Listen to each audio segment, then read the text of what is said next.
আসসালামু আলাইকুম everyone, welcome to my channel RMC cooking experience blog. আজকে আমি আপনাদের জন্য নিয়ে এসেছি একটা মজার রেসিপি, সেটা হলো চকলেট স্পঞ্জ কেক। আমি কেক বানানোর সবচেয়ে ইজি পদ্ধতিটাই অবলম্বন করেছি। আসলে আজকে আমার ফার্স্ট কেক বানানো। আমি এখানে বেকিং সোডা, বেকিং পাউডার, লবণ, কোকো পাউডার, তেল, ময়দা, চিনি এবং ডিম নিয়েছি। আমি 3টা ডিম দিয়ে কেকটা বানাবো। প্রথমে ডিমটা ভেঙে ডিমের কুসুমটা আমি আলাদা করে নিব, আর কুসুমটা আমি একটা হ্যান্ড বিটারের মাধ্যমে ভালো করে মিশিয়ে নিব। এখন আমি চিনি দিয়ে দিলাম 3 টেবিল চামচ, দিয়ে ডিমের কুসুমের সাথে চিনিটা ভালো করে মিশিয়ে নিব। তারপর তেল দিয়ে দিব 1 কাপ, ময়দা দিব 4 টেবিল চামচ, বেকিং সোডা দিব হাফ চা চামচ, বেকিং পাউডার হাফ চা চামচ, পরিমাণ মতো লবণ, আর কোকো পাউডার দিব 2 টেবিল চামচ। দিয়ে আমি ভালো করে একটা চালনির সাহায্যে চেলে নিব।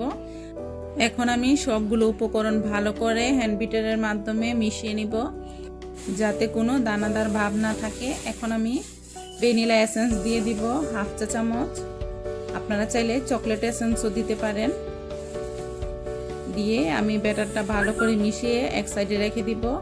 এখন আমি যে ডিমের সাদা অংশটা রেখেছিলাম সেটা আমি একটা ফোম করে নিব একটা হ্যান্ড বিটারের মাধ্যমে। কিছুটা বিট হয়ে গেলে আমি এর মধ্যে 2 চা চামচ চিনি দিব। চিনি দিয়ে আবার বিট করতে থাকবো যতক্ষণ না পর্যন্ত ফোমটা ভালো করে রেডি হয়ে যাচ্ছে, ততক্ষণ পর্যন্ত আমি বিট করতে থাকবো। যখন ফোমটা হয়ে যাবে, যখন এরকম দেখতে দেখা যাবে, তখন বোঝা যাবে যে ফোমটা হয়ে গেছে। আমি তখন হ্যান্ড বিটারটা সরিয়ে একটা স্প্যাচুলার সাহায্যে আমি কেকের ব্যাটারের মধ্যে খুবই আলতোভাবে মিশাতে থাকবো। আর এই অবস্থায় তাড়াহুড়া করা যাবে না, খুবই সময় নিয়ে ব্যাটারটা মিশাতে হবে যাতে ফোমটা নষ্ট না হয়ে যায়। এভাবে আমি একটা হ্যান্ড হুইক্সের মাধ্যমে ঘুরিয়ে ঘুরিয়ে আস্তে আস্তে আমি এভাবে মিশাতে থাকবো। আমার ব্যাটারটা মিশানো হয়ে গেছে। এখন আমি একটা মোল্ডের মধ্যে ব্যাটারটা ট্রান্সফার করে নিব। আমি মোল্ডের চারদিকে একটু তেল ব্রাশ করে নিয়েছি। এর মধ্যে আমি একটা পেপার দিয়ে দিলাম।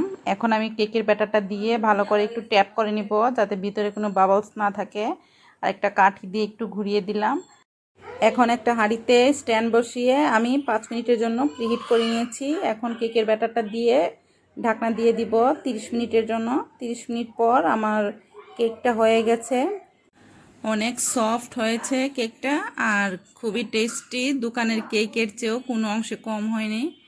আমি আসলে কেক ডেকোরেশন করতে পারি না, তাই এভাবেই দিলাম। ধন্যবাদ আমার ভিডিওটি দেখার জন্য। যদি আমার ভিডিওটি ভালো লেগে থাকে তাহলে অবশ্যই আমার চ্যানেলটিকে সাবস্ক্রাইব করবেন এবং পাশে থাকা বেল আইকনটি ক্লিক করবেন। ধন্যবাদ। খোদা হাফেজ।